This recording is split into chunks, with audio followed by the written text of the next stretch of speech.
السلام عليكم يا احلى شباب على اليوتيوب. اسمع دي. A jury handed down a guilty verdict to the father who murdered his two teenage daughters and then spent more than a decade on the run. After the jury's decision, Yasser Saeed's ex-wife called him the devil and said he deserved a punishment much tougher than life in prison for their daughter's murders in 2008. Prosecutors say he killed them in a rage over them dating non-Muslim men. Fox 4's Alex Boyer has followed the trial from the very start. He's back at the courthouse with reaction. طيب، دي قصة بتاعت واحد مصري ماشي اسمه ياسر سعيد، مولود في 1957، جه أمريكا ستودنت فيزا في 1983 ماشي. اتجوز واحدة اسمها باتريشا. طبعا لما جه من مصر على ما أظن على موضوع الويكيبيديا نزل على ولاية تكساس ماشي، وعاش هناك. فاتجوز واحدة اسمها باتريشا في 1987 ماشي. طيب احنا قلنا هو جه أمريكا في 1983 واتجوز في 1987، يعني 4 سنين بعد ما جه الولاية دي باتريشا راح متجوزها ماشي. طيب قعد بقى المعلم متجوز الحمد لله، هو متجوز أمريكية، راح مخلف أمينة خلفها في 1989، سارة في 1990، وإسلام هي كده، بس هو مولود في 1988. فعنده 3 عيال من باتريشا دي. الموضوع محتاج قهوة. طيب خلف 3 عيال. اللي حصل بقى مع سعيد ياسر ده، اللي حصل بقى مع سعيد ياسر ده واسمه موجود في أمريكا كلها دلوقتي، مش دلوقتي، بقاله يعني 2 3 الموضوع ده عدى عليه دلوقتي حاليا. المعلم ده أمينة وسارة طبعا مولودين هنا، بيروحوا الجامعة هنا، بيروحوا المدارس هنا، وعندهم صحاب أمريكان وكده.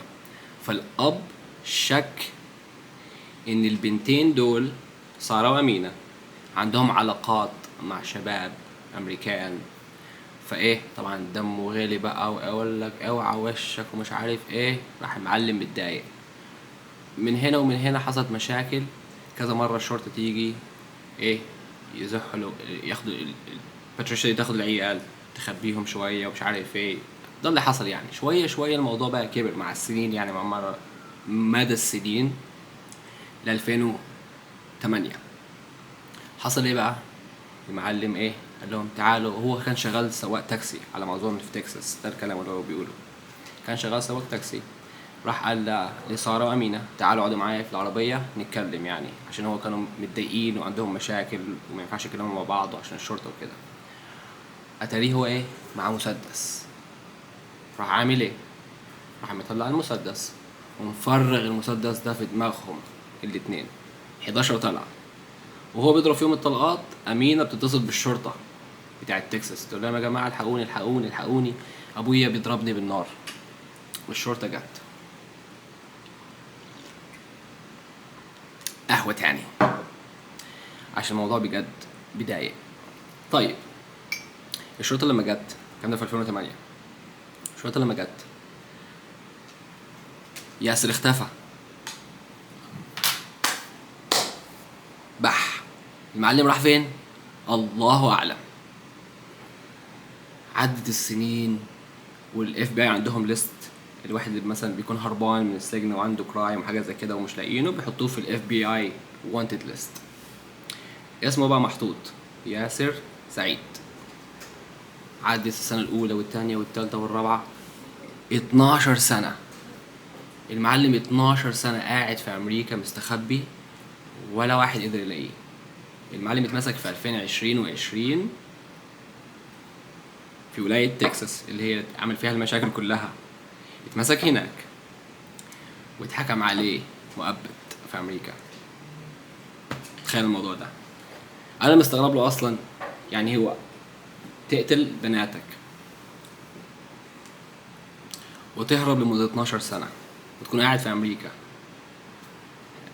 بجد حاجة غريبة.